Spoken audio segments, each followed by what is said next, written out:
Cannes, deuxième prise. Alors je ne vais pas vous rejouer les lunettes de soleil la semaine dernière. Néanmoins, le 27 mai, ça y est, c'est la Palme d'Or, c'est les prix, c'est toutes les cérémonies de clôture, et avec évidemment, encore une fois, des interrogations.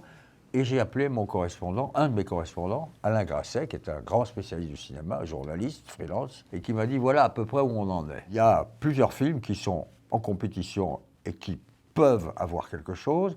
En particulier, me dit-il, The Zone of Interest, la zone d'intérêt, c'est un très beau titre d'ailleurs de Jonathan Glaser. Ça se passe dans le commandement d'Auschwitz, et c'est assez glaçant, très bien fait selon lui, et avec un très bon interprète, Christian Friedel, qui fait le commandant d'Auschwitz. Bien. Mais il dit aussi qu'il y a une femme, une Française, Justine Triet, pour Anatomie d'une chute. Alors Justine Triet, attention, hein, elle avait fait Victoria avec Virginie Efira. Très très bon film. C'est une très bonne metteur en scène. C'est une Française, c'est une femme. Et le procès qui suit la chute, on ne sait pas si c'est un suicide ou un homicide, l'histoire est très bien construite.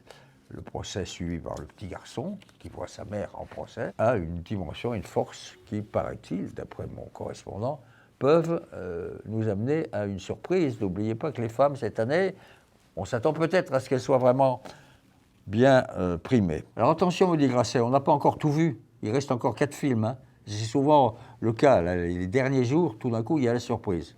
Première chose. Et deuxièmement, évidemment, me dit-il, l'événement, ça aura été le Scorsese.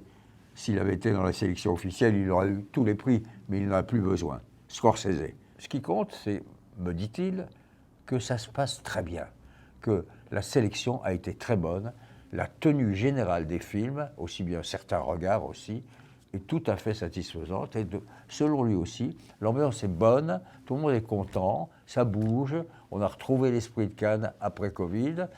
Et il n'y a pas eu de manifestation particulière, on n'a pas coupé l'électricité, d'autant moins que, paraît-il, un membre de la CGT ferait partie du conseil d'administration du Festival de Cannes. Alors voilà, c'est là, ça va encore jouer par rapport à toutes les échéances dans l'actualité beaucoup plus importantes. Hein.